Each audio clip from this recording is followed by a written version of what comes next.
मध्य प्रदेश में कुलपति का नाम बदलकर कुलगुरु करने की योजना है। इसको लेकर आज हम बात करेंगे संवैधानिक और वैधानिकता की। दरअसल इस बदलाव से शैक्षणिक स्तर में सुधार होने की संभावना तो ना के बराबर ही है, लेकिन कानूनी तौर पर कई समस्याएं जरूर खड़ी हो सकती हैं। आपकी जानकारी में होगा कि मध्य प्रदेश सरकार आज तक कलेक्टर का नाम परिवर्तित नहीं करा सकी। इस पद के लिए 2 नाम और चल रहे हैं। पहला, उसका एक वैकल्पिक शब्द डीएम लाया गया। जिलाधीश शब्द भी प्रचलित हुआ, लेकिन आज तक इस पदनाम की कोई विधिवत प्रक्रिया नहीं हो पाई है, क्योंकि प्रोटोकॉल का उल्लंघन करना इतना आसान नहीं होता है। कुछ शब्द ऐसे होते हैं जो तकनीकी रूप से संवैधानिक होते हैं, उनकी आचार संहिता होती है। विधायक लोक सेवक होते हैं, प्रशासनिक अधिकारी भी लोक सेवक होते हैं, लेकिन विधायकों को जनप्रतिनिधि भी बोलते हैं। इसलिए कल से इस पद में परिवर्तन कर member of legislative assembly MLA या विधायक के स्थान पर केवल जनप्रतिनिधि बोला जा सकता है क्या? जनप्रतिनिधि उज्जैन उत्तर, जनप्रतिनिधि उज्जैन दक्षिण, जनप्रतिनिधि बैरसिया, जनप्रतिनिधि आष्टा, ऐसा भी बोलिए। इसमें क्या दिक्कत है? लेकिन इसे संवैधानिक रूप से मान्यता दिलाना कठिन है। भारतीय ज्ञान परंपरा की दृष्टि से देखें तो कुलगुरु सर्वोपरि है। इसलिए सवाल ये भी उठ सकता है कि कुलगुरु कुलाधिपति को बोला जाए या कुलगुरु कुलपति को बोला जाए। दरअसल वर्तमान व्यवस्था में कुल का मुखिया राज्यपाल है, इसलिए राज्यपाल के लिए चांसलर या कुलाधिपति शब्द का प्रयोग होता है। एक विशेष विश्वविद्यालय के प्रमुख व्यक्ति के लिए वाइस चांसलर या कुलपति शब्द का प्रयोग होता है। इसमें एक गहरा शब्द छिपा है। जैसे एक शब्द होता है प्रेसिडेंट या अध्यक्ष और एक शब्द होता है वाइस प्रेसिडेंट या उपाध्यक्ष। इनमें सर्वोपरि अध्यक्ष होता है। इसीलिए हमारी विश्वविद्यालयीन व्यवस्था में सर्वोपरि कुलाधिपति है, यानी कुल के अधिपति। शब्द शब्द में भी अंतर है। एक होता है लोक में प्रचलित शब्द, एक होता है स्थानीय भाषा का शब्द, एक होता है मानक शब्द, एक होता है संविधान प्रदत्त शब्द। आपको कुलपति का नाम परिवर्तित करने से पहले यूजीसी, एआईसीटीई आदि एडवाइजरी एजेंसी के अधिनियम अध्यादेशों को भी देखना होगा। यूनिवर्सिटी ग्रांट कमीशन यूजीसी का एक्ट क्या कहता है? क्या इस पर विचार नहीं किया जाना चाहिए? यूजीसी अपनी गाइडलाइन में कुलपति लिखेगा और मध्य प्रदेश अपनी गाइडलाइन में कुलगुरु लिखेगा। ऐसे में जब नियुक्ति की बात आएगी तब वैकेंसी का जो विज्ञापन निकलेगा वो किस पद के लिए निकलेगा? कुलगुरु के लिए निकलेगा या कुलपति के लिए निकलेगा? राज्य सरकार ने परिवर्तन कर लिया तो वैकेंसी भी कुलगुरु की निकलेगी। इसलिए कुलगुरु की नियुक्ति के लिए क्या मापदंड होंगे, क्या क्राइटेरिया होगा? कुलगुरु शब्द लेकर भविष्य में जो संवैधानिक रूप से विपरीत स्थितियां खड़ी होंगी उनके लिए क्या किया जाएगा?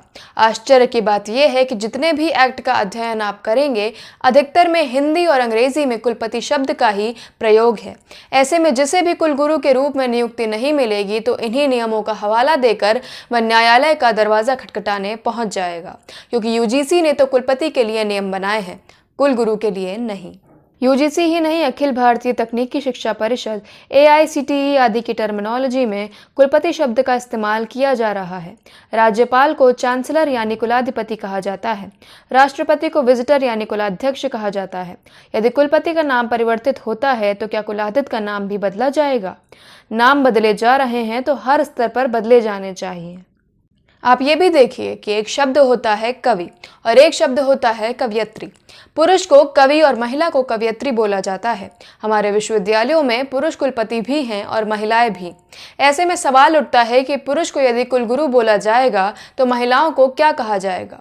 कुछ समय पहले तो बात चर्चा में रही थी कि कुलपति इस बात पर विचार कर रहे थे कि महिलाएं भी कुलपति बनती हैं, इसलिए उनको भी कुलपति बोलते हैं, लेकिन उनके आगे कुलपति लगाना ठीक नहीं होता है, इसलिए नाम बदलना चाहिए। ये हमारे विद्यार्थियों और शिक्षा जगत के लिए दुर्भाग्यपूर्ण बात है कि विश्वविद्यालयों में एकेडमिक गतिविधियां कैसे सही हों उस पर पूरा ध्यान लगाने के स्थान पर कुलगुरु का नया विषय छेड़ दिया गया है।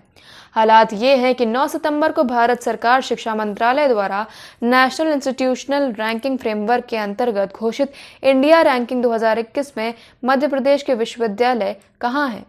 कई ने तो आवेदन करना भी ठीक नहीं समझा होगा। देश भर के टॉप 100 विश्वविद्यालयों में मध्य प्रदेश के राज्य विश्वविद्यालय सिरे से गायब हैं।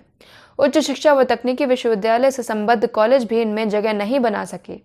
कोई इनसे पूछ ले कि इस कोविड-19 की महामारी में इनके मार्गदर्शन में देश प्रदेश के लिए राष्ट्रीय या प्रादेशिक स्तर पर शोध कार्य किया या कर रहे हैं तो कुलपतियों के पास जवाब नहीं मिलेगा। कल से ही कुलपति कहने लगेंगे कि हमको पीली बत्ती दो, लाल बत्ती दो। कहेंगे कि हमको कैबिनेट मंत्री के बराबर का दर्जा दो, लेकिन इनका मूल कार्य क्या है, इस पर ध्यान नहीं दिया जाएगा। सवाल ये भी उठता है कि पदनाम परिवर्तन से क्या फर्क पड़ेगा। इस मामले में राजभवन को भी सख्ती से देखना चाहिए वे कौन कुलपति हैं जो राज्य सरकार को कुलगुरु कहलाने के लिए सुझाव दे रहे हैं। वे कौन हैं जो अपना मूल काम छोड़कर सिर्फ मुख्य उद्देश्य से हटकर अन्य कार्यों में लगे हैं। राजभवन को प्रदेश भर के विश्वविद्यालयों व अन्य शैक्षणिक संस्थान का फाइनेंशियल ऑडिट की तर्ज पर एकेडमिक, एडमिनिस्ट्रेटिव और सोशल ऑडिट तत्काल शुरू कर देना चाहिए, ताकि विश्वविद्यालयों के उनके कुलपति की हकीकत भी सामने आ सके जो कुलगुरु कहलाने वाले हैं। वह कर्म प्रधान हैं या फिर यूं ही समय काट रहे हैं, इसके लिए उनकी परफॉर्मेंस का असेसमेंट भी करना होगा। कुलपति से कुलगुरु नाम परिवर्तन की घोषणा आम जनमानस का ध्यान भटकाने की कोशिश मात्र ही लगती है। इस बदलाव से लगेगा कि हमने बहुत बड़ा क्रांतिकारी परिवर्तन कर दिया, जबकि नाम से फर्क नहीं पड़ता है।